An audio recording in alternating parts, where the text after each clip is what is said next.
Buenas tardes, soy José Ignacio Noguera, coordinador del Club de Lectores. Bienvenido a su Club Ágil. En este momento estamos junto con Judith Mora, expositor o coordinador de las discusiones sobre el capítulo número 5 de la Guía Práctica Ágil, que habla en específico sobre la implementación ágil haciendo entregas en un ambiente ágil. Judith es miembro del club tiene experiencia tanto en gestión de proyectos como gestión de tecnología. Amplia experiencia, ¿no? Tiene un muy fuerte, pero tiene muy fuerte toda la parte de gestión de tecnología, especialmente la parte de ITIL, la cual le da cierta robustez para analizar todo esto de servicios, manejo de requerimientos cambiantes, satisfacción del cliente, y que en cierta medida es la primera parte previo a lo que sería la gestión de proyecto ágil, ¿sí? Entonces, los dejo con Judith. Un placer tenerla y comenzamos con su presentación, ¿sí? Hola, buenas tardes a todos, mucho gusto. Bueno, espero que este material les sea útil y les quería decir, como ya hemos acordado en otras oportunidades, que dejemos los comentarios, la discusión y las preguntas para el final de la exposición, si están de acuerdo. ¿Estamos de acuerdo? Sí. Ok, comencemos entonces con el capítulo 5, implementando Agile, haciendo entregas en un ambiente ágil. Este capítulo contiene lo siguiente, la constitución del proyecto y del equipo de trabajo. Vamos a cubrir también las prácticas comunes en agilidad, que son la retrospectiva, la preparación del backlog, el refinamiento del backlog, el stand-up diario o el daily, la revisión después de la iteración, una lámina de generalidades que están en el capítulo y cuáles son las métricas que se usan en proyectos ágiles. Comenzamos con la constitución del proyecto y del equipo. Bueno, como sabemos y como nos dice la guía, todo proyecto debe tener un acta de constitución, una partida de nacimiento, como dicen algunas personas, de manera tal que se definan allí o se plasmen los objetivos del proyecto, cuáles beneficios tiene el proyecto y cómo se van a alcanzar, y la alineación con los objetivos estratégicos que tenga la organización, un poco para orientar y para decirle al equipo, mira, estamos trabajando en esto y esto está alineado a tales objetivos estratégicos de la organización. Pero aquí en agilidad es súper importante y se hace mucho énfasis en la conformación o en la constitución del equipo, porque bueno, pues sabemos que en agilidad las personas y las interacciones de las personas son muy importantes. Entonces aquí, bueno, igual como no sabemos que en agilidad el asunto de los documentos tiene ciertas restricciones o ciertas limitaciones, o no deberíamos ahondar mucho en documentación. Sin embargo, debería quedar escrito en alguna parte, sin tanta formalidad, cuál es el acta del proyecto y cuál es el acta de constitución de ese equipo. En la constitución de ese equipo tenemos que considerar o tenemos que resaltarle a los miembros del equipo cuál rol están jugando y cuáles son las funciones claras de ese rol. Establecer algunos acuerdos de trabajo que son los que, digamos, que guiarán las relaciones con las que interactuarán esos miembros del equipo, establecer los criterios de liberación, por ejemplo, bueno, criterios unificados de liberación, aclarar cuando algo está listo para entrar en el flujo de trabajo, cuando algo está completamente o cuando está finalizado por completo. Esos conceptos deben estar muy claros desde el inicio del trabajo y en la constitución del equipo. También tenemos que hacer énfasis en que debemos seleccionar y aclararle al equipo cuáles son las herramientas de monitoreo que vamos a utilizar para el proyecto y cuáles son las herramientas con las que nos vamos a medir. Eso tiene que quedar clarito antes de comenzar el trabajo. Aquí hay una notica que me pareció importante que dice que el proceso de constitución, tanto del proyecto como del equipo, puede ser facilitado por el líder servidor y es como la primera forma o la primera aproximación para empezar a trabajar y a cohesionar ese equipo alrededor del proyecto. Acá vemos que, bueno, un poco más detallando en la constitución del equipo, vemos que hay que definir esos valores que van a regir, tales como son, bueno, cuál es el ritmo con el que vamos a trabajar y cuáles son nuestras principales horas para lograr esas metas, porque, bueno, puede ser que alguien del equipo en algún momento tenga que no sé, ausentarse momentáneamente del equipo. Entonces, bueno, puedes ausentarte de tal hora a tal hora, pero en tal hora todo el equipo tiene que estar enfocado en el trabajo para el que nos hemos comprometido. Hay que hacer, bueno, como mencioné antes, los acuerdos de trabajo que debemos manejar términos comunes, como por ejemplo en Scrum, que se usa el término definition of done, que es lo que está completado, el definition of ready, que es lo que está listo para entrar en el flujo, y por ejemplo el limited width, que se usa en Canva para decir, bueno, cuáles son los límites del trabajo que yo voy a tener en cada etapa del flujo de trabajo. También hay unas reglas de juego relacionadas con las reuniones que tienen que ser, bueno, basiquitas relacionadas con la duración de las mismas, las preguntas y las respuestas que se esperan. Y en estos casos, bueno, se hace mucho énfasis en esto porque la gente en esas reuniones tiende a confundirlas con reuniones de estatus o a dispersarse con otras cosas. Entonces, digamos que se violan los acuerdos de esas ceremonias o de esos eventos que, digamos que parten del principio que tiene que tener unas duraciones específicas para ser efectivos y para no afectar el desempeño del grupo. Hay otros detallitos que también se pueden definir cuando se está estableciendo esta constitución, se está estableciendo el equipo, y es que, bueno, ¿qué pasa si un miembro del equipo se ausenta? ¿Cómo vamos a manejar los conflictos? ¿Cómo vamos a manejar las incidencias y los riesgos? También es importante saber cuáles son los factores de éxito para ese equipo y para ese proyecto y que están basados en el cumplimiento de los compromisos, en cumplir otra vez las ceremonias y los eventos de los que estamos hablando aquí en este capítulo, la transparencia y la apertura al cambio. Una nota importante que encontré es que la constitución del equipo es un contrato social para normar cómo los miembros del equipo interactuarán para dar lo mejor como equipo. Se debe realizar con el equipo completo. Entonces, esta información de constitución del equipo, obviamente, debe hacerse con el equipo completo. Aquí, algo que me pareció importante es que hay un principio del manifiesto ágil, que es el número 5, que dice que los proyectos se desarrollan en torno a individuos motivados y que hay que darles el entorno y el apoyo que necesitan y confiarle la ejecución del proyecto. Y de esto va muy asociado a esa constitución del equipo y a esa construcción de esas reglas o esas normas por las cuales se va a regir el equipo. Al final ese equipo, aunque al principio nos cueste un poco, esos equipos tienen que ser autogestionados, autoorganizados y multifuncionales. Ahora vamos a entrar en las prácticas ágiles comunes y aquí vamos a tomar como marco los eventos o ceremonias en Scrum, en el ciclo ágil Scrum. Entonces, comenzamos en el diagrama por la izquierda. Y aquí vamos a hacer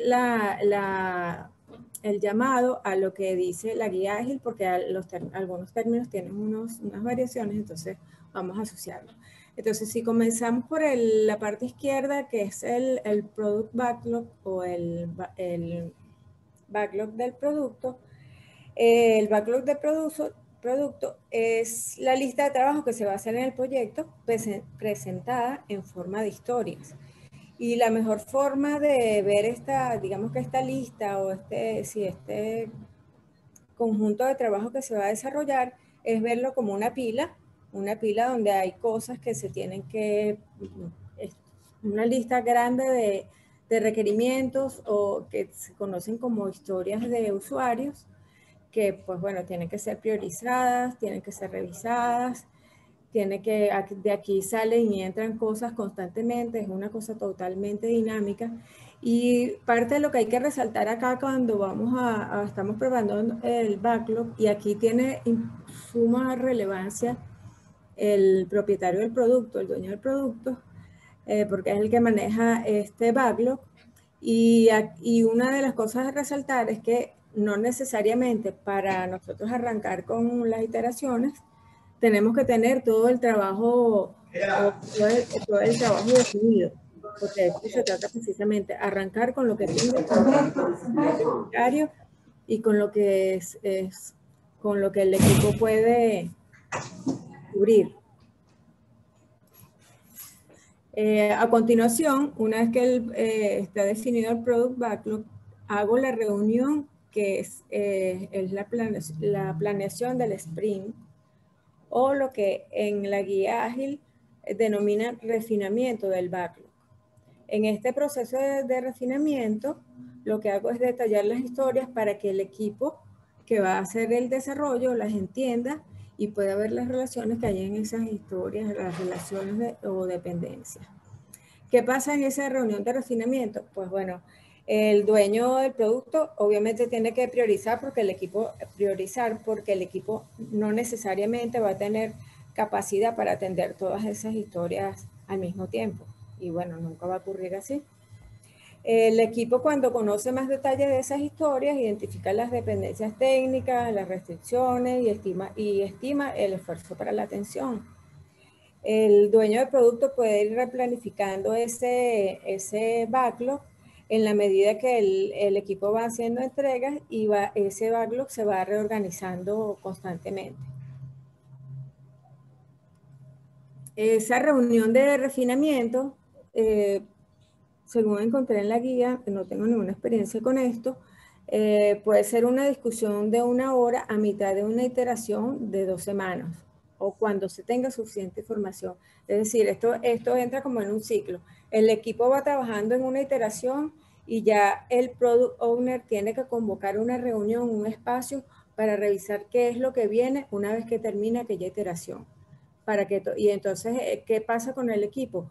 Que tiene que estar muy consciente de que tiene que reservar un espacio justamente para ir trabajando en lo que viene. Esta lámina, bueno, lo que tiene es básicamente un resumen de lo que acabo de decirles y viene de allá que en Scrum este proceso se conoce como la planificación del sprint. ¿Y qué es lo que sale de ese refinamiento? Pues sale lo que para Scrum se llama el sprint planning, y sale una lista ordenada de requerimientos que tienen una fecha de compromiso y están enfocados en unas historias específicas.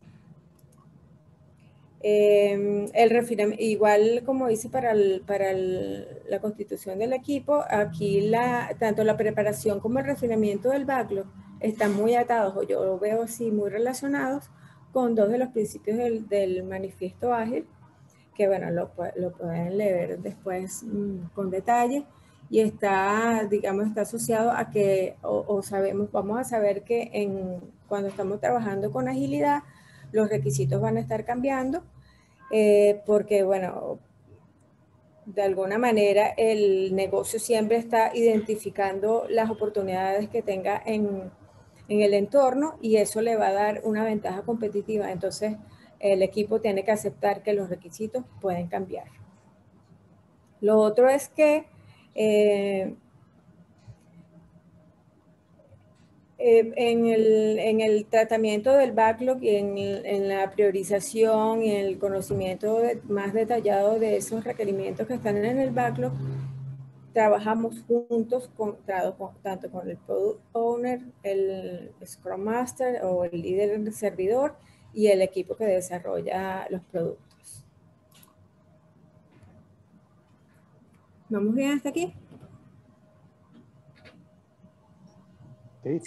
Sí, perfecto. Sí, bueno, una vez que está constituido el Sprint Backlog en el ciclo de Scrum, cuando comienza mi primera interacción, eso es lo que en Scrum se llama el Sprint. Y ese Sprint se estima que, digamos que la duración ideal oscila entre 1 y 4 semanas.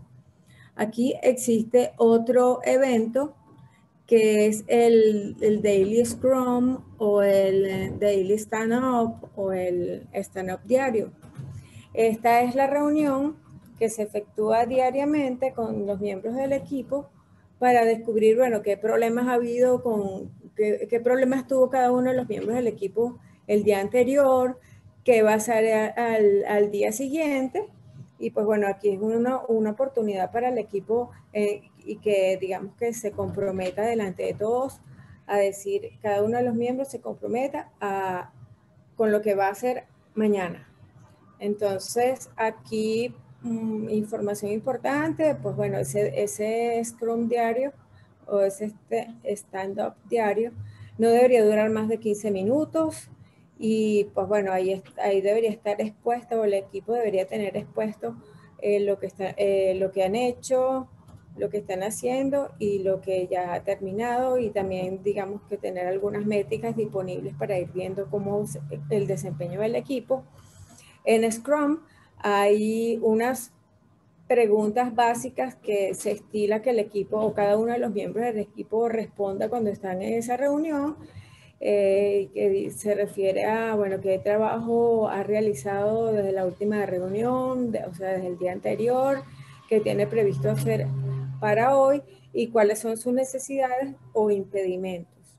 Les comento que la otra vez estuve en un webinar de la actualización de la guía ágil y ahí lo que digamos que se modifica en términos de esta pregunta es que dice que ahora la guía no es tan prescriptiva. Es decir, que estas preguntas no son una camisa de fuerza y que el equipo puede, aunque no está sin necesidad de caer en un estatus detallado o dispersarse en otras cosas, pero está abierta la agenda a que la gente pueda decir otras cosas y que puedan preguntar otras cosas.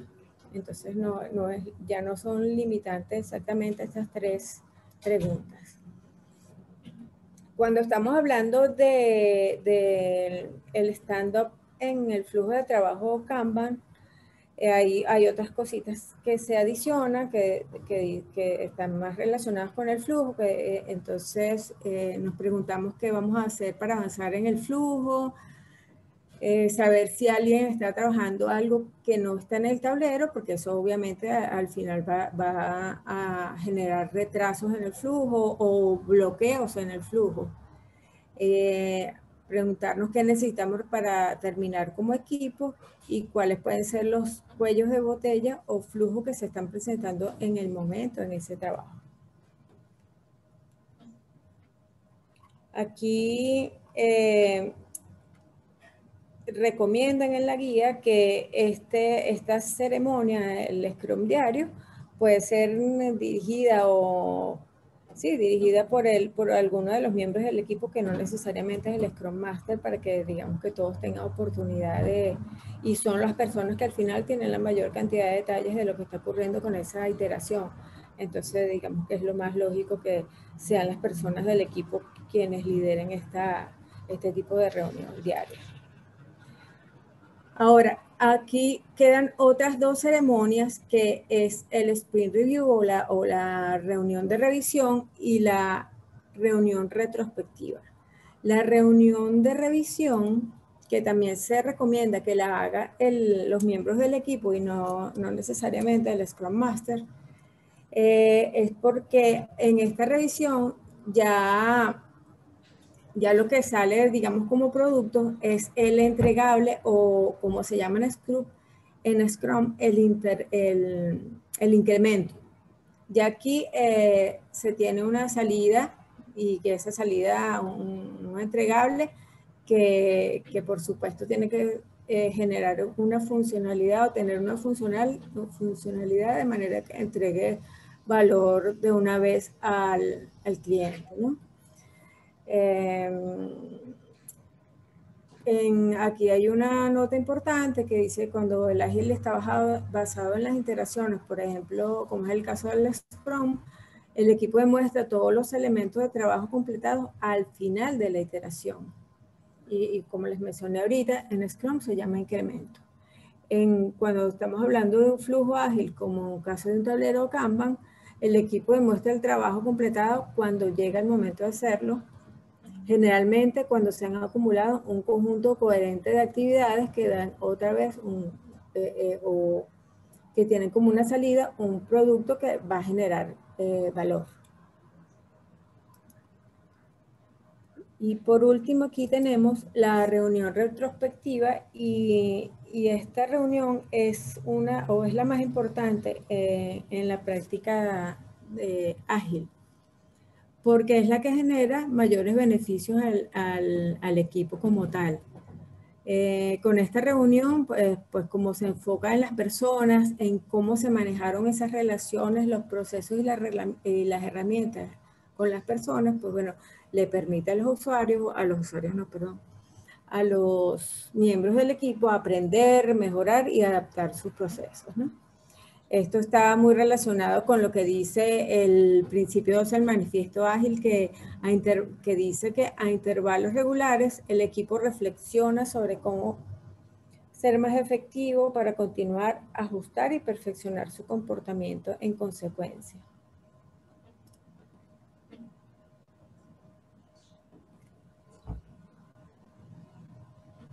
La retrospectiva, pues, digamos que de los momentos ideales es hacerla después de cada iteración. No sé por qué me está apareciendo ese recuadro negro. Perdona, Judith, hay una especie como de cubo negro, unos cuadrados negros con un cuadrado blanco con amarillo que aparece a cada rato en la presentación. Sí, pero no sé, eso no sé cómo manejarlo. Bueno, ya sabemos y continuamos para adelante, ¿sí? Echamos para adelante, princesa, ¿sí? Ok. Entonces, pues como le comentaba, la retrospectiva, lo ideal es hacerlo al final de la iteración o al final del sprint. Y también se puede hacer en casos, bueno, cuando el equipo esté bloqueado o no se haya completado un trabajo como se espera, o cuando el equipo alcanza una meta que no necesariamente, pues bueno, a lo mejor es algo pequeño, pero igual es lo que decimos el mínimo producto viable. Pues bueno, ahí se puede hacer una reunión retrospectiva para buscar la mejora continua del equipo, y por supuesto el equipo siempre tiene que trabajar bajo la premisa de que tiene que adaptarse a esas mejoras que se van a implementar.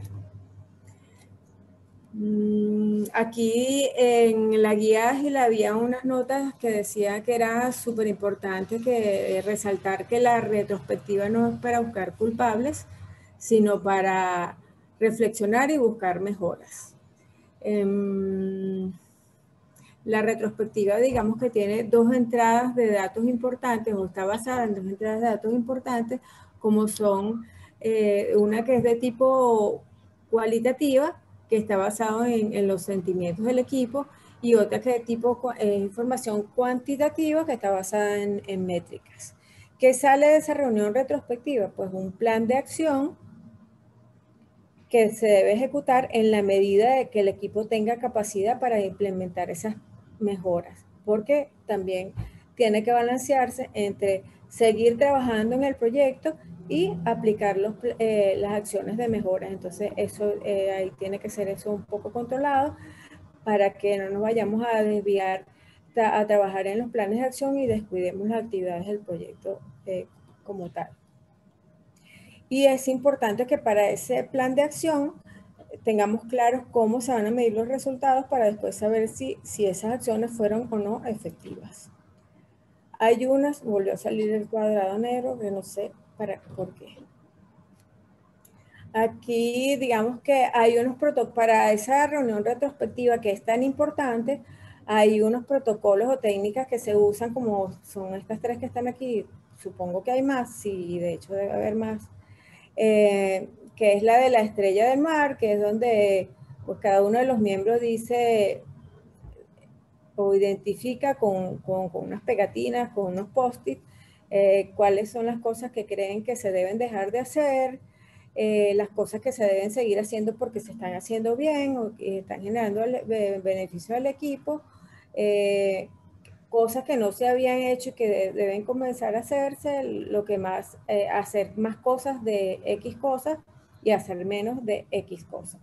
Ahí está también la técnica del barco, que es más o menos lo mismo que acá, pero la diferencia es que, bueno, los miembros del equipo colocan lo que ancla al equipo, lo colocan en la zona de las anclas, y lo que digamos que se está haciendo bien y que se debe seguir haciendo, lo colocan en las velas del barco.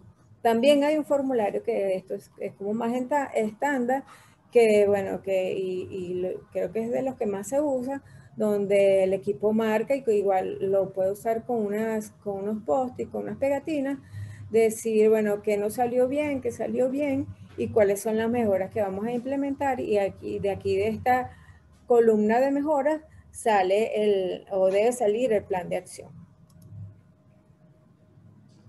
Ok, ya cubrimos todo lo que tiene que ver con los eventos o ceremonias en Scrum. Y aquí les hablaba en la lámina de contenidos que hay una información que yo la agrupé como generalidades asociadas al trabajo de agilidad, que dice que, bueno, una de las cosas es que, y eso no sucede ni en predictivo ni en agilidad, que los equipos nunca tienen la certeza al 100% de predecir cuándo se van a tardar en una actividad, porque siempre están los imprevistos, los imponderables, ¿no? Entonces, y también que es importante que cuando se hagan las planificaciones se considere siempre la capacidad del equipo, porque un equipo puede tener 9 personas y por X, por Y razón se quedaron con 7, entonces ya ese equipo no va a tener la misma capacidad de respuesta que tuvo en la primera iteración, y eso debe ser considerado en la planificación de las siguientes historias que se van a atender. Una cosa importante que resaltar es que cuando los propietarios de productos crean historias más pequeñas, la tendencia es que el equipo de trabajo desarrolle los productos, digamos, con más precisión y pueda aprender y pueda saber o pueda afinar esas estimaciones, porque sabe que tiene unos productos muy específicos, muy concentrados, y no un chorizo de cosas que al final pueden tener tantas iteraciones y más imponderables que dificultan esa precisión de los tiempos, ¿no? Y también es importante que hay una larga lista de recomendaciones para cuando, digamos, para las dolencias o para esas cosas que van ocurriendo durante las iteraciones que afectan a todos los interesados y pueden ser, puede hacerse troubleshooting de todas estas dolencias. Hay una larga lista de recomendaciones en la guía ágil, y estamos hablando de cosas como, pues bueno, que de cara a los que solicitan, a los que crean las historias, que los requerimientos no son claramente definidos, las normas del equipo, por ejemplo, son claras, Era como la lavadora. equipos, y bueno, las recomendaciones llegan a cubrir esa. No se la quito, ¿no? No, pero alguien tiene un Disculpa, Judith, ya que alguien está hablando. Hay ruido atrás, en un background de alguien. Porfa, pongan el mute. Ok, ya paró. Bueno, ¿cómo puedo controlar la proliferación de defectos? ¿Cómo manejo el trabajo no completado? Entonces, allí en la guía ágil hay una lista, como les decía, hay un cuadro, una lista larga de cómo yo hago o busco la solución a esos problemas que se me están presentando. También hay un punto importante, que son las prácticas que ayudan al equipo a generar valor o a entregar valor. Y estas son, bueno, una lista de 5 cositas que son útiles, como por ejemplo la integración continua. Y aquí la integración continua, bueno, es un término que yo lo conozco solamente en términos de desarrollo, en el ámbito del desarrollo del software. Y no sé si algunos de ustedes la conocen, pero bueno, la integración continua tiene que ver con justamente cuando yo estoy en un desarrollo de un software y tengo varios equipos, por ejemplo, modificando una misma aplicación, la idea es que con esta integración las personas vayan adicionando cada una sus modificaciones y se va constantemente sobre ese, digamos, sobre ese elemento de software, de tal manera de que se vayan viendo de una vez las iteraciones de esas modificaciones que está ocurriendo en ese programa, en ese paquete, y no se vean nada más que al final. Entonces, cuando ya me va a hacer perder tiempo, ir hacia atrás y ver, bueno, el desarrollador A, cuáles líneas le metió al software y cuál funcionalidad modificó, cuál funcionalidad modificó el desarrollador B. Entonces, esa es una práctica que se implementa en el área de desarrollo de software. También está la práctica de probar en todos los niveles. ¿Por qué? Porque, bueno, no sé si ustedes han tenido esta experiencia, yo he tenido muchísimo, que se deja siempre las pruebas para el final y al final revientan todas las cosas por todas partes. Entonces, pues bueno, todas las programaciones, todas las planificaciones se vienen abajo y hay un retrabajo enorme porque se dejó todo para el final. Hay otra técnica que es crear pruebas. Pues hay que plantear las pruebas o construir esos casos de uso y los criterios de aceptación de esas pruebas inicialmente al inicio y no dejarlas también para última hora. Otra práctica importante es que se hagan set de pruebas automáticos de ser posible, pues ya existen muchas herramientas para hacer pruebas automáticas antes de crear un producto, para tener una referencia, de crear o especialmente para modificar un producto antes de hacerlo, para tener una referencia del comportamiento de ese producto antes y después de hacerle la modificación. Y por último, pues aquí conseguí un concepto que se llama Spikes, no jamás en mi vida lo había visto, y según lo que entendí, son simulaciones que ayudan al equipo a entender aspectos técnicos críticos, que sean, está mal escrito, entender aspectos críticos, técnicos o funcionales.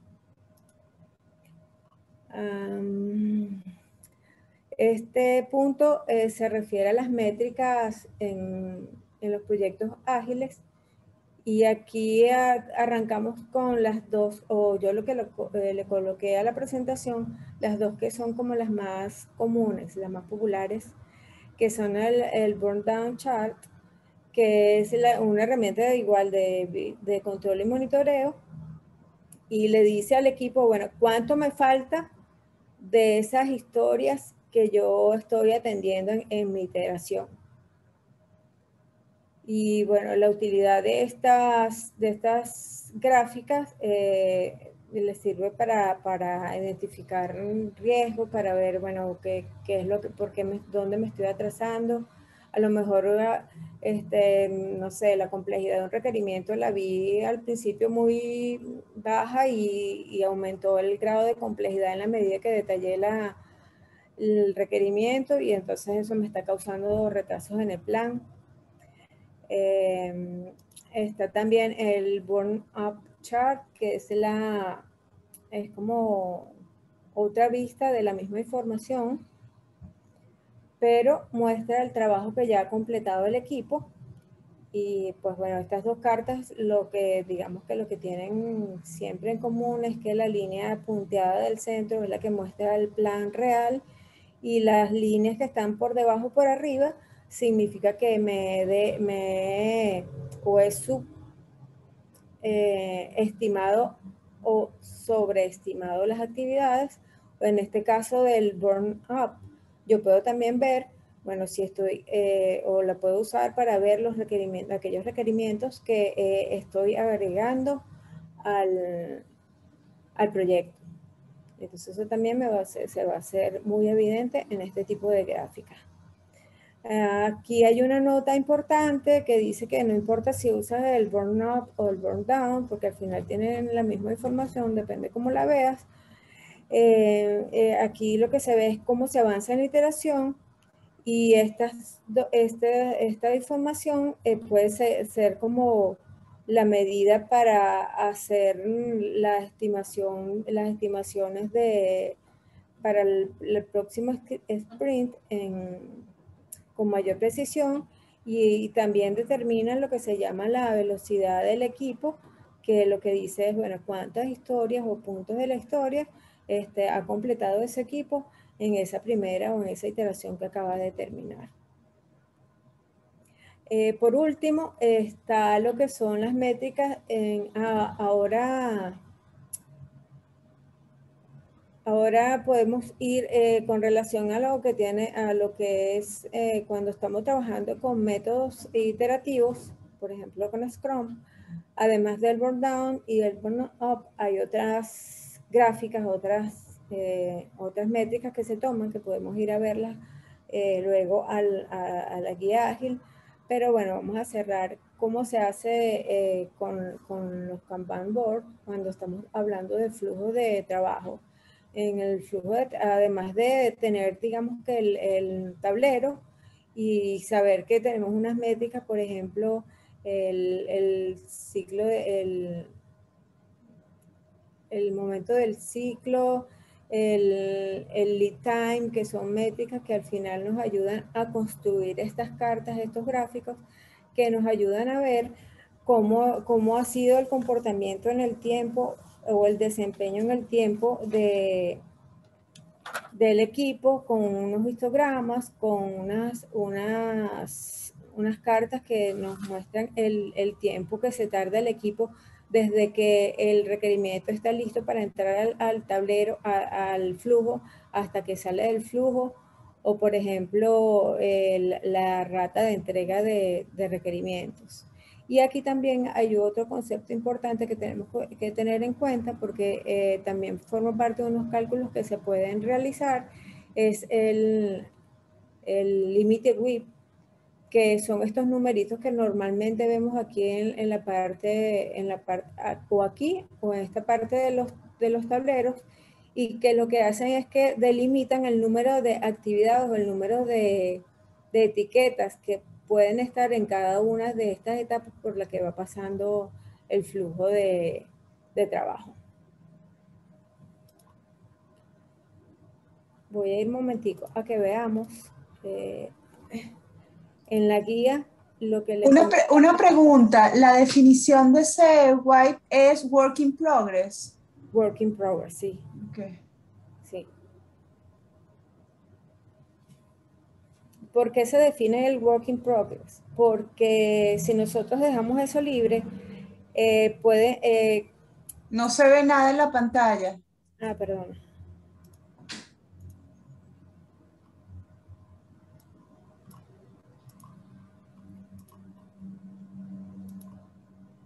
Ajá.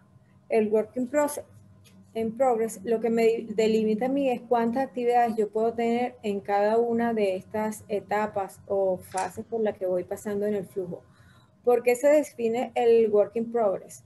Porque, bueno, igual, como en todos los casos, los equipos son finitos y las capacidades son finitas. Entonces, yo no puedo permitir que, por ejemplo, que todas estas 8 cosas que están acá me pasen a esta etapa del proceso, porque seguramente no va a haber quien las atienda. Entonces, lo que voy a hacer es acumular cosas, meter una cantidad de información al ciclo o al sistema que no va a ser atendida al final, porque aquí no hay capacidad para atenderlos, porque se están atendiendo 3 cosas, de a 3 en 3. Entonces, ¿qué hago yo pasando 8 cosas o alguna otra cosa de aquí para acá si la capacidad está ocupada atendiendo estas 3? Entonces, para eso se utilizan los límites WIP, para controlar el flujo de trabajo en el sistema y garantizar que hayan entregas continuas y no haya bloqueos ni haya exceso de cosas metidas ahí o paradas o estacionadas en alguna de estas etapas del flujo de trabajo. Les quería mostrar las otras métricas que están asociadas a los ciclos iterativos, que no sé si alguno de ustedes tuvo oportunidad de revisar el capítulo y tiene más información detallada de esto. Yo no lo pude cubrir en esta oportunidad, que ahí existe también una cosa que se llama el feature chart, y existe... Estás no se presentando ve. algo, Eli, porque no se ve. No se ve, Judy. Judy, cuando das compartir pantalla, él te debe dar varias opciones. Entonces pon la opción que diga o el software que estás viendo, o pon la opción de compartir toda la pantalla.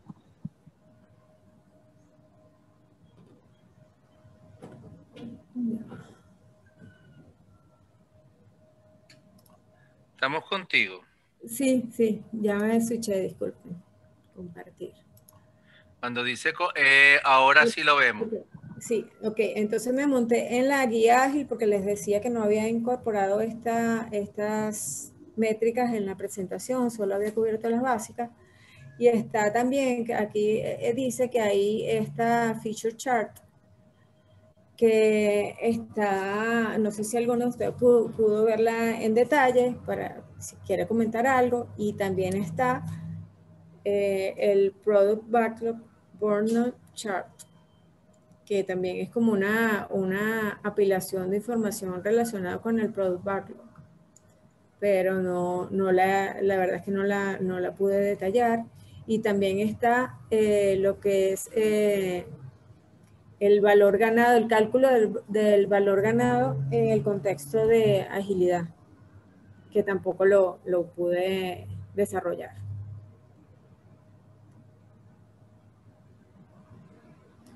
Entonces, pues bueno, no sé si alguno de ustedes tiene información adicional de estas métricas, si tienen comentarios, si tienen preguntas con respecto a la presentación.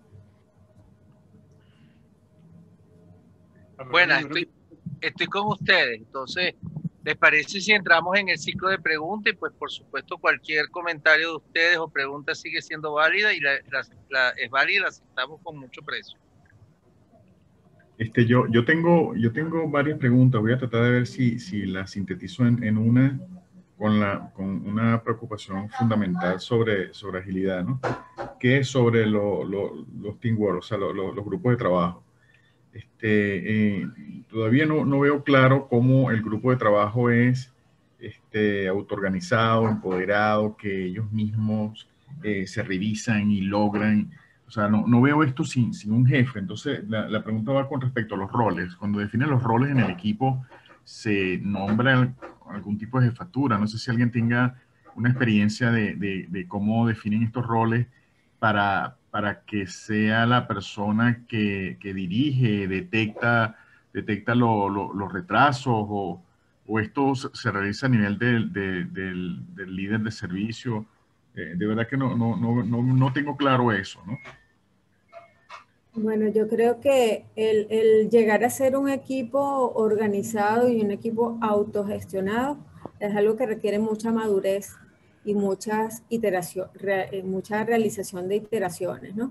Para que el equipo, porque eso es lo que hace que el equipo se vaya ajustando en el tiempo y que vaya madurando y que vaya conociendo cuáles son sus ritmos y cómo ir, y en el caso de que de lo que estás diciendo, de bueno, quién detecta las irregularidades, quién detecta los cuellos de botella, o quién detecta los problemas que puede tener el equipo, todos los miembros del equipo.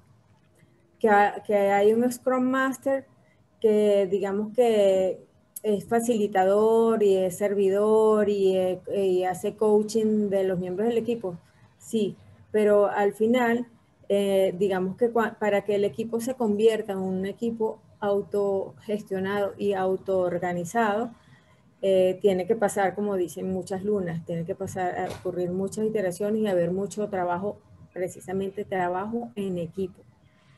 Ajá, Pero yo aquí tengo una pregunta. Paren, por favor, no se me vuelvan locos. Yo necesito que alguien me dé, en un ejemplo, fuera de software, un equipo ágil.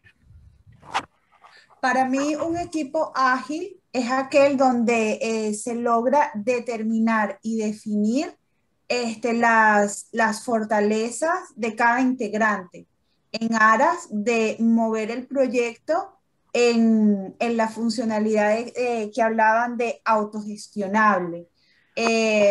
Porque si todos, o sea, mi comentario va en este siguiente punto. Si todos los integrantes del equipo van a dar un coaching o todos los integrantes del equipo no van a tener las tareas, los deliverables bien definidos, el avance y concretar las fases del proyecto se va a hacer más cuesta arriba. Yo pienso que es vital determinar cuáles son las fortalezas de cada integrante del equipo en aras a poder mover el proyecto.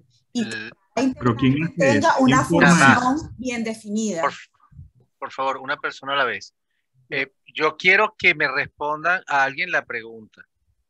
Yo quiero que me den un ejemplo en el día a día de un equipo ágil, fuera del área de software.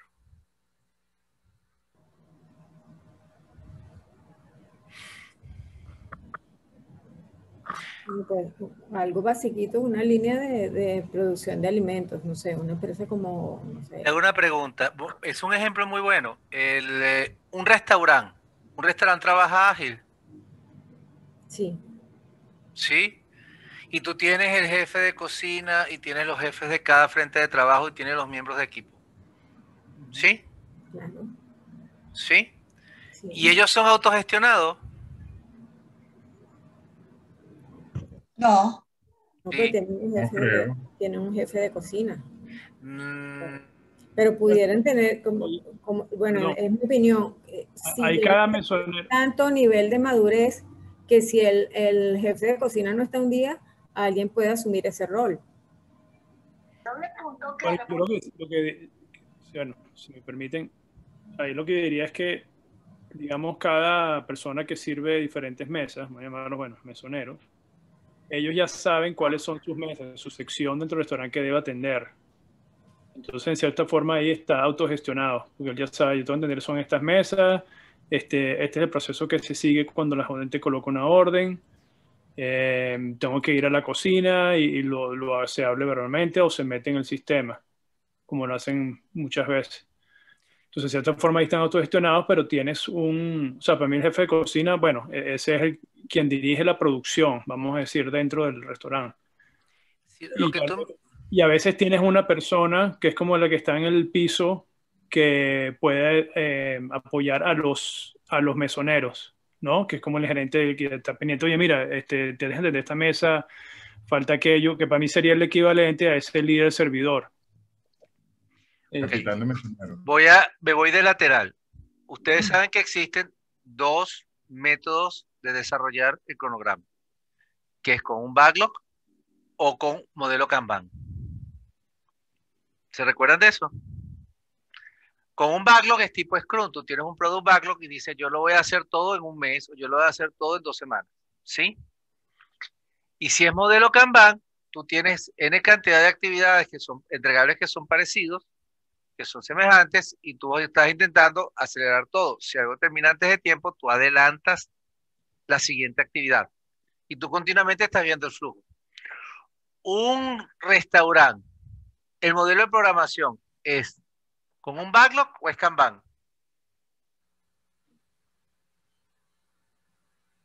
Yo creo que ya Kanban. Ok. Ahora, las actividades necesarias para entregar un plato, una comida, desde que el mesonero recibe la orden hasta que el plato llega a la mesa y lo sacan, si lo quieren ver así, ¿están definidas? Sí. Claro, está claramente definida. Sí, claro. Claro, entonces tú tienes probablemente un jefe de cocina y tienes un jefe de servicio de mesa, bueno, jefe de cocina, jefe de bar, porque al final estás integrando todo, que ellos tienen todo un equipo atrás. Y cuando tú pones y dices, señor, esto es lo que yo necesito hacer en la próxima hora, pues por supuesto salen las fichas, que sería cada receta. cada cosa que se requiere, cada comanda. ¿Ok? Y necesita el jefe de cocina decirle a cada uno de los integrantes, ahora tienes que hacer esto, ahora tienes que hacer lo otro, ahora tienes que hacer tal, ahora tienes que hacer cuál. No. No. Porque el jefe porque el que le toca en la línea de producción es lo que ve la comanda. Dice, yo sé hacer eso me toca hacer a mí, yo conozco el paso a paso para hacer las cosas. ¿Lo ven? ¿Lo tienen? ¿Sí? Agilidad no es exclusivamente software, agilidad está en muchas cosas. Un taller mecánico es ágil también, por ejemplo. Claro que sí. Sí. Y tienes y dependiendo de el tipo ¿cómo se llama? De los servicios que ofrezcan, te dan diferentes frentes de trabajo. Y probablemente es Kanban. Es decir, yo siento, después de que he visto a Rosa trabajando, que la mayoría de los proyectos ágiles son Kanban. No son como un backlog. Porque un backlog significa que tú tienes un producto perfectamente definido y vas a sacar 4, 5, 6 historias de usuario en un periodo de tiempo definido. Pero tú lo que tienes son 5 o 6 cosas que están rodando y avanzando. Uno todo el día es Kanban. Ustedes todos los días son Kanban. Ustedes tienen años trabajando ágil con Kanban, ¿o no? Bueno, no necesariamente ágil, pero sí trabajamos con flujo de trabajo y muchas cosas. Claro, que a lo mejor no tienen el Kanban board, pero para ustedes... Claro, para ustedes estos conceptos son fáciles. Yo les prometo, mire, yo les digo, y yo soy capaz de hacerlo, porque ustedes se dieron cuenta que aquí somos capaces de muchas cosas. Yo le digo, mira señor, yo voy a sacar un piloto acá de una acreditación Practitioner Ágil, donde yo les voy a pedir, yo quiero que ustedes me hagan paso 1, me demuestren 1, paso 2, me demuestren el siguiente paso. Paso 1, me demuestren que ustedes hicieron un backlog del producto. Paso 2, que ustedes me hicieron una planificación del sprint. Paso 3, que ustedes me definieron las tareas, las historias de usuario, que ustedes me hicieron los paso 4, paso 5. Y yo sé que ustedes lo hacen. Con algunas diferencias, pero lo hacen. ¿Les gustaría que hiciésemos eso? ¿Ah? ¿En paralelo a todo? Interesante, sería interesante. Ok, entonces prepárense que se los voy a lanzar. Sí, José. ¿Okay? Ok, no será una acreditación, probablemente sería una validación practicante ágil, Agile Practitioner, ¿verdad? Porque lo otro ya presentó un examen de certificación. Entonces vamos a hacer eso, ¿sí? Entonces, eso lo hice porque sentí que estaban como que muy, no es aprensivo, temorosos, preocupados por el concepto de agilidad y si ustedes han trabajado o no han trabajado con eso, ¿verdad? ¿Ok? Entonces, continuamos con las preguntas, ¿ok? Creo que Milagros tenía una pregunta, ¿no era, no? Yo tengo una por aquí. Ya era un comentario, el comentario que dije anteriormente, ¿no? Ok. A los equipos. Ok. Preguntas, comentarios, bienvenidos sean. Fabián, levantaste tu manito, cuéntame. Ajá, ok, bueno, buenas tardes. A ver, la pregunta que yo tengo es más asociada al tema de cuántos backlogs pudieras tú derivar de una historia de usuario o una épica. ¿Hay una regla para eso o es, y por cada historia de usuario se asume que es un backlog? ¿Alguien puede responder eso? Sí, lo que sucede es que el backlog está conformado por historias de usuarios. No es varias. que la historia te genera un backlog, sino es al contrario. Tú apilas las historias de usuarios o los requerimientos de usuarios, los apilas en un backlog. Y eso lo desglosas, lo puedes dividir, lo puedes priorizar. No es al contrario. Ok, entonces, y cuando lo llevas al Kanban, entonces, ¿cómo lo organizas? Como yo vi por ahí en el ejemplo que habías puesto, Judith, al principio había una opción, decía por hacer, o sea, un modelo donde decía por hacer, en proceso y terminado. Y después tenías otro ejemplo donde estaba por fase, que al final, Sí. la última. Ok, digamos que de lo que yo he estudiado sobre Kanban, los tableros de Kanban no son fijos. Tú los puedes construir de acuerdo a cómo vaya tu flujo de trabajo, pero siempre arranca con algo que dice, la columna que está más hacia la izquierda, que dice, una columna que siempre se dice que se llama ready. Entonces, ¿qué colocas ahí? Tú colocas ahí los requerimientos que están listos para entrar al flujo de trabajo. Pero tú puedes tener una que arranque con ready, que tenga, no sé, que yo entre en un proceso de quizás de definición de definición más detallada de ese requerimiento, que después empiece a desarrollarlo, que después entre a la etapa de pruebas, que después entre a la etapa de preproducción y después entre a la etapa de producción. Depende de cómo vaya tu flujo de trabajo, porque como dijo Ignacio hace rato, nosotros, muchas de nuestras actividades, muchas de las empresas y muchas de las organizaciones trabajan con flujos de trabajo, que no necesariamente todos son ágiles, pero son flujos de trabajo que al final yo ese flujo lo divido en tantas etapas como me interese dividirlas, o como yo más me interese desglosarlas. Pregunto, ¿una historia de usuario se completa en un sprint? No necesariamente, depende del tamaño de la historia. ¿Un requerimiento se completa en un sprint? Sí, debería. No necesariamente, el requerimiento no necesariamente. La historia de usuario buscaría que se complete. ¿Ok? Y si no lo completas un sprint, tú dirías, oye, déjame ver cómo la detallo. Y eso, tú tenías un grafiquito ahí. Si puedes subir, vas a ver que hay un cuadrito que te dicen requerimiento tal, y se van avanzando. ¿Ok? Puedes buscar y retroceder las páginas, creo que son 2 páginas, 3 páginas, y vas a verlo. Judith, es contigo. Ok, en el PMI Agile,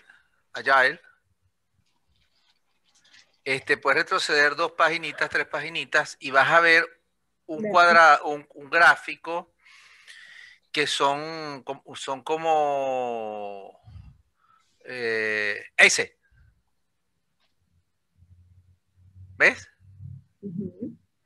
Ven cómo no necesariamente la historia de usuario se termina en uno, y uno va como que poco a poco haciéndolas. Bueno, FS Case. Ya va, disculpa, José Ignacio, pero lo que hay ahí son features. Ok, ¿eso qué es? Eso es un Son requerimiento. los requerimientos, las funcionalidades. Entonces tú, esa funcionalidad la desglosas en algo más pequeño que son las historias de usuario. Y las que define, las que tomas para cada sprint, ese grupo de historias de usuario debe cumplirse. Muy bien, entonces la historia de usuario se espera que la terminas en un despliegue, en un sprint. Correcto. Lo que no necesariamente termina es el requerimiento de la funcionalidad. Exacto. Ok, seguimos, no sé si ayudamos con eso, ¿sí? Martín creo que tiene la mano levantada, ¿sí, Martín? Sí, bueno, yo una de las preguntas que había hecho en el foro es que si dos preguntas. Una es si las retrospectivas se pudieran considerar como el equivalente a lecciones aprendidas según el PMBOK, o sea, enfocado en la parte del gerencia de proyecto como tal.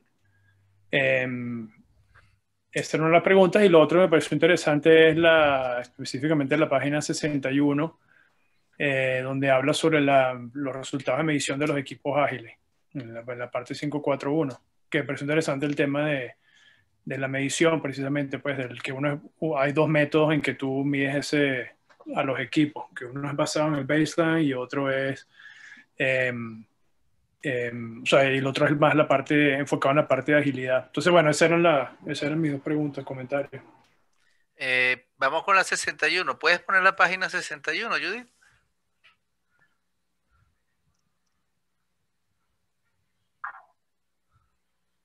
¿Dónde está lo que tú mencionabas?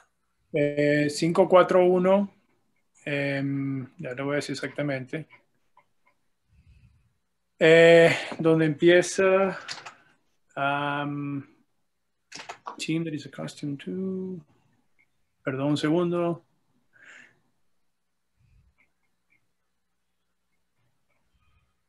disculpa un segundo aquí. Ajá, el segundo párrafo, básicamente. Bueno, el primero y segundo párrafo. Esos primeros 2, 3 párrafos son los... ¿Se aceptan comentarios sobre sobre esa pregunta de Martín?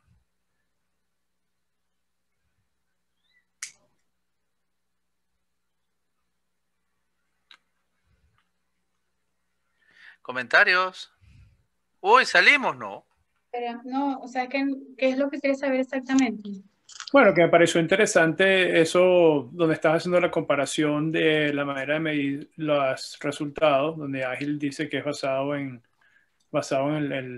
valor y es empírico, en vez de predictivo, y que quizás las personas que están acostumbrados a trabajar en proyectos con respecto a un baseline, o sea, un estándar, y estimados de valor ganado, retorno sobre inversión, etcétera, que entonces ahora cuando pasan a la metodología ágil, donde la medición, o sea, la forma de medirlo es diferente, que quizás ahí puedan tener ciertos retos. Ok. Entonces, bueno, me pareció interesante, simplemente no necesariamente puede ser, digamos, una pregunta, no, me pareció una parte interesante, pues, y si tenían algún comentario. Bueno, yo lo que puedo decir ahí es que como tienes la facilidad de poder valorar las historias de usuario o ese pedacito de producto que vas a sacar a producción, básicamente yo entiendo la parte empírica desde ese punto de vista, que tú vas haciendo entregas continuas muy cortas y tienes la facilidad de recibir un feedback muy rápido con el cliente y eso es el empirismo, ¿no? Ensayo, error, ensayo, error, ensayo, error hasta que consigues lo que realmente desea el cliente. Sí es muy diferente a lo que venimos acostumbrando con proyectos tradicionales porque tú te ciñes a un plan y defines unos entregables específicos y después vas a hacer las mediciones de ese entregable, ¿no? Entonces, normalmente pierdes el empirismo ahí, pierdes el ensayo y error y como se proyecta en el tiempo, pues también tiene una afectación de costos mayor. Entonces, eso pienso yo que es una de las ventajas que tratan de resaltar ahí con la parte ágil. Ok, está bien. Gracias por la comentario. Última pregunta que tenga la comunidad. Cristian, ¿tienes alguna pregunta? Lucía, ¿tienes alguna pregunta o comentario? Yo, José. Dime, Rey. Rapidito. Dentro de un sprint, ¿es posible que se generen varios incrementos? ¿O es solo un incremento? El resultado es un solo incremento. Lo que tú vas a tener ahí son varias historias de usuarios definidas que te pueden estar favoreciendo una funcionalidad del producto final. Pero la medición de incremento es lo total que ganaste con el sprint. Ahí hay un comentario de lateral. Dice que uno no debe estar trabajando en dos cosas en paralelo, ¿no? Que dicen que un miembro de equipo no debería estar trabajando en dos proyectos, ¿no? Entonces, cada sprint es algo que tú le haces a un cliente, perdón, que tú le haces a alguien para decirle, ¿viste cómo estoy pendiente de ti? ¿Viste cómo quiero agradarte? ¿No? Entonces, claro, por supuesto, hemos hablado previamente que no el sprint 0, sino el sprint número 1 era en la entrega del producto mínimo viable. Que ese producto mínimo viable, es decir, señor, acabo de entregar algo que tiene las funciones básicas que son vendibles. ¿Ok? Entonces luego tú empiezas a planificar los diferentes sprints para entregar cosas que tengan sentido, que puede ser mejorar una función anterior que pueda ser vendible, o entregar una nueva función que no tenías antes y que pueda ser vendible.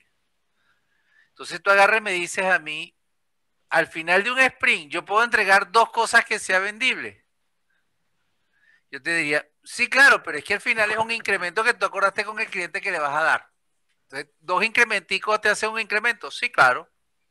¿Lo ves? Pero el cliente lo que va a ver es el incremento completo. ¿No? ¿Lo dije bien? ¿Lo dije bien, Eli? Creo que sí. Sí, dos incrementicos hacen un incremento.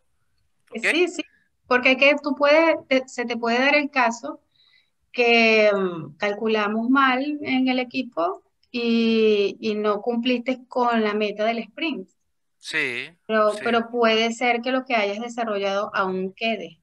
¿Se me Sí, explica? es Entonces, si decir, hubo algo, sí, recuérdense que al final siempre hay cosas que son, que terminan siendo una no práctica, un ejemplo de algo raro que está sucediendo y que puede ser muy exitoso.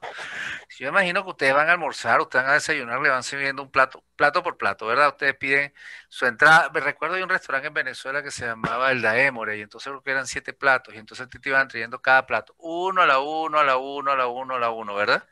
¿Se recuerdan de ese restaurante? Era muy agradable, la comida era muy agradable, no me recuerdo cuál era la secuencia que te traían, ¿no?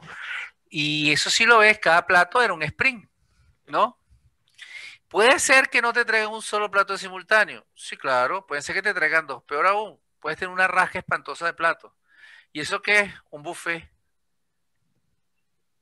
Ok. Pero yo no veo que un buffet sea ágil. Porque eso es como que tú de un solo golpe dices, déjame llevar la sopa, déjame llevar el salado, déjame llevar los postres y ponerlo todo en un mismo plato. Todo en el mismo plato y lo llevo para la mesa y me lo como. ¿Lo ven? Pero existen esas cosas, sí existen, todo lo hemos vivido. ¿Qué sería lo ideal? Que tú, como al final estamos hablando de entrega incremental, ¿se recuerdan? Entrega incremental, cada cosa que tú haces le agrega valor al cliente, ¿ok? Pues significa que el cliente puede valorar lo que le estás entregando con total claridad. Y no un desastre de un plato que tienen eso, salado, dulce, ¿ok? Postre, sopa, pasticho y queso. No, uno se vuelve loco, ni una parrilla, ¿no? Seguimos. Pregunta adicional. Marifé, no sé si tendrás alguna pregunta. Fabián, no sé si tendrás una pregunta. ¿Ok? Hola Nacho, no, por aquí Marifé, todo súper claro. Ok. Muchas gracias a la Una última, expositora, estuvo una súper última buena. pregunta. Disculpen, una última pregunta. En un equipo ágil, ¿puedo tener varios product owner o necesito un product owner para todos los productos que puedas estar generando en un proyecto? ¿O es indistinto? Eso no tiene que ser así. la recomendación es que por proyecto sea un Product Owner y un Scrum Master. Tú Eso puedes es lo que... tener, podrías tener más de un product owner, sí, pero prepárate que te vas a volver loco. Tú estás casado y tienes hijas. ¿Quién manda sobre ti? ¿Tu esposa y tus hijas? ¿La realidad? Sí, claro. Sí. Te volviste loco, te volviste loco. Se han visto casos. La realidad, sí. ¿Ok? No, te jodiste. Una Ese sola, ejemplo, manda tu Sí, mujer. bueno, sí, estoy ese jodido. ejemplo está malo, profe. Manda Mira, una sola, tu mujer. quería complementar, porque Fabián preguntó hace rato con respecto a los features, o sea, con respecto a las historias de usuario. Entonces, para complementar también lo que dijo José Ignacio de requerimientos, hay una jerarquía de requerimientos. Entonces, tú puedes ir desglosándola. Hay diferentes visiones. Tú puedes partir de una épica y de la épica bajas a un nivel de feature, o puedes comenzar desde un feature o funcionalidad y después bajar a épica. Y de ahí hacia abajo, independientemente de lo que decidas cómo lo vas a manejar, si primero épica o feature, de ahí hacia abajo, comienzas a desglosar en historias de usuario y después la historia de usuario la desglosas en tareas. Entonces eso es un ciclo, digamos que es como un trabajo mental. O sea, primero tienes una gran idea y después tú vas como que pensando y volviendo a pensar y vas desglosándola en partes más pequeñas que puedan ir siendo realizables en el tiempo, ¿no? Entonces esa es la jerarquía de los requerimientos que plantea el cliente, las vas desglosando desde un nivel de feature hasta a un nivel más detallado de tareas. Ok, gracias, Judy, por la explicación. Gracias, muchas gracias. Yo cierro la ronda de preguntas. Yo creo que me encanta, yo creo que lo más interesante es saber los comentarios finales de Judith sobre el capítulo. Judith. Ajá. ¿Me escuchan? ¿Me escuchan? Sí, mi jefa. Sí, mi jefa. No, bueno, nada, este capítulo básicamente lo que nos da es las guías para, tanto para la implementación o la correcta implementación de la agilidad en los proyectos y bueno, desde cómo organizarnos como equipo para arrancar a desarrollar ese proyecto para lograr un objetivo, hasta las métricas que tenemos que tomar en cuenta para ver cómo se está desempeñando ese equipo y también que nos sirven para dar razón o para dar información a todos los interesados en ese proyecto. Básicamente, digamos que es lo que cubrimos en este capítulo y la utilidad de esas herramientas o de esos eventos que deben cumplirse en el desarrollo del proyecto.